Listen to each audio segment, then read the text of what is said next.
Welcome to the Self-Storage University podcast, where you will learn the correct way to identify, evaluate, negotiate, perform due diligence on, renegotiate, finance, turn around, and operate self-storage facilities. And now, here is your host, a partner in one of the largest real estate portfolios in the U.S. with nearly $1 billion of holdings, Frank Rolfe. People think that the prices of self-storage facilities are infinitely variable, that really the final price, when the hammer comes down, will be whatever is agreeable between both buyer and seller. But the truth is there's a third component. This is Frank Rolfe with Self-Storage University podcast. We're going to talk about that one additional ingredient that in fact does make the price to some degree set in stone. And that is a little item called the bank's coverage ratio. Now, what is a coverage ratio? Well, banks are pretty clever. They've been around since the beginning of time. They date all the way back to the ancient Egyptians, the Greeks. They all had bankers. And what a banker does is they loan you money and they get interest on that money. And the key item to the banker is they get all their money back. There's a modern adage that before you have return on principal, you must have return of principal. So that's how bankers are. They are conservative by nature. They want to make sure that they get their principal back. Because when a bank doesn't get its principal back, it takes a loss. And that loss can outstrip a whole lot of interest. Also remember that banks don't get any upside in your deal. So if your deal is a raging success, that's great and everything, but the bank doesn't get anything but their interest. And if your deal is a total dog, again, all the bank had to get out of it was the interest, and then they didn't even get that. So they aren't optimists, they're pessimists. And one way that a bank protects itself is with what's called the coverage ratio. So what does it mean? Well, the bank's going to want to see on your storage facility that you have perhaps a 1.25 coverage ratio, which means the park generates enough cash flow, enough net income to cover the mortgage and then some. At a 1.25, 125% per month of the mortgage payment capability. Now, the coverage ratio is not set in stone. That can be flexible. There are banks that do 1.2, 1.25, 1.3.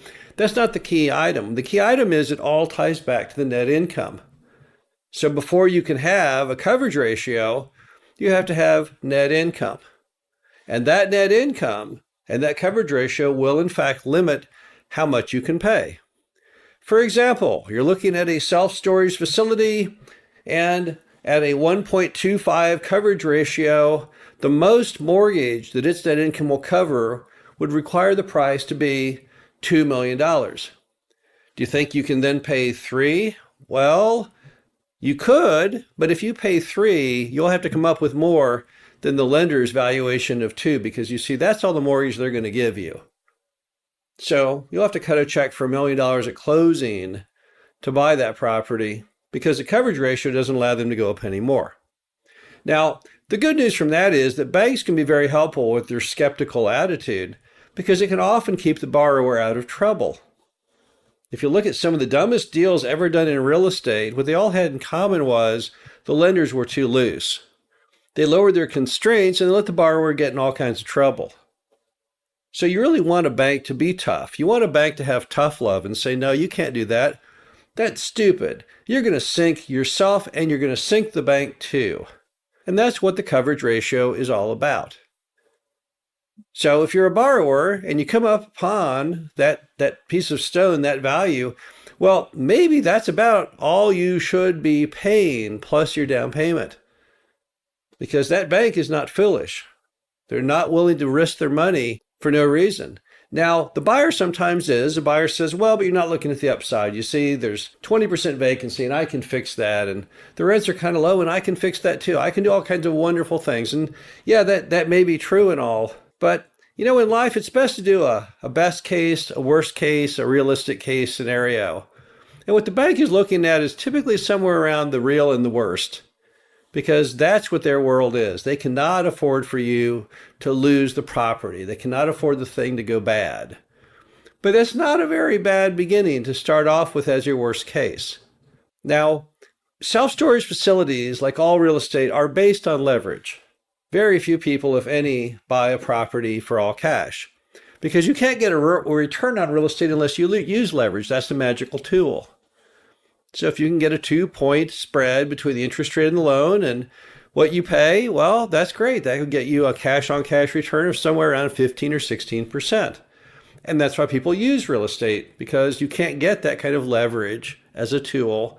For example, when you buy a business, it does not exist. Banks won't loan it to you. So leverage is great. But most borrowers, when they think of leverage, they want to put down roughly 20 or 30%. That being the case, if you use that as a ratio, that means they're willing to pay somewhere between 3 and 5 times their down payment in the total property.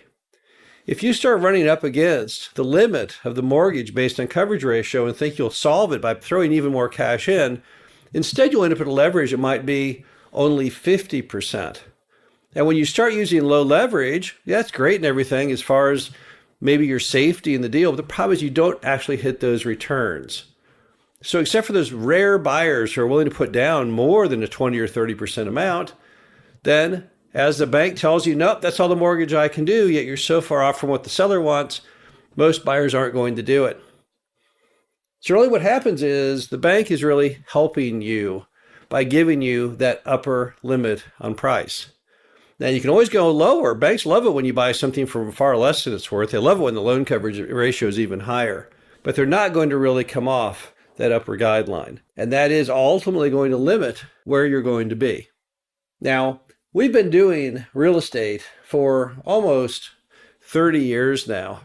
And I've seen a lot of swings. I've seen banks that get all excited on something and then start to lose interest over the years. And I can tell you, don't fight what the banker tells you. When the banker tells you, you know what, looking at this is kind of where I think the price needs to be.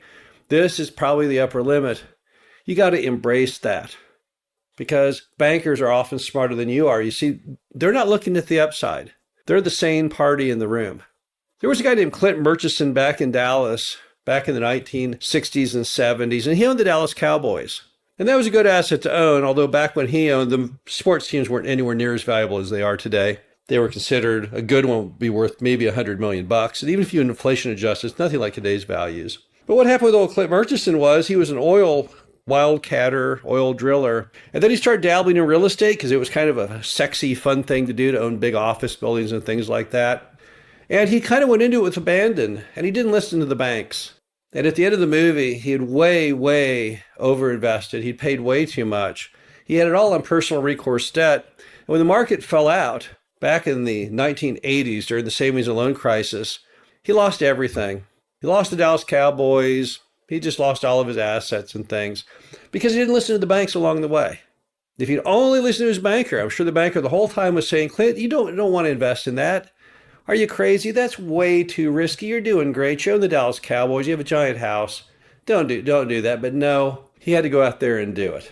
So a lot of times when you ask yourself, should I really buy the self-storage facility? The key item is, what's your bank say about it?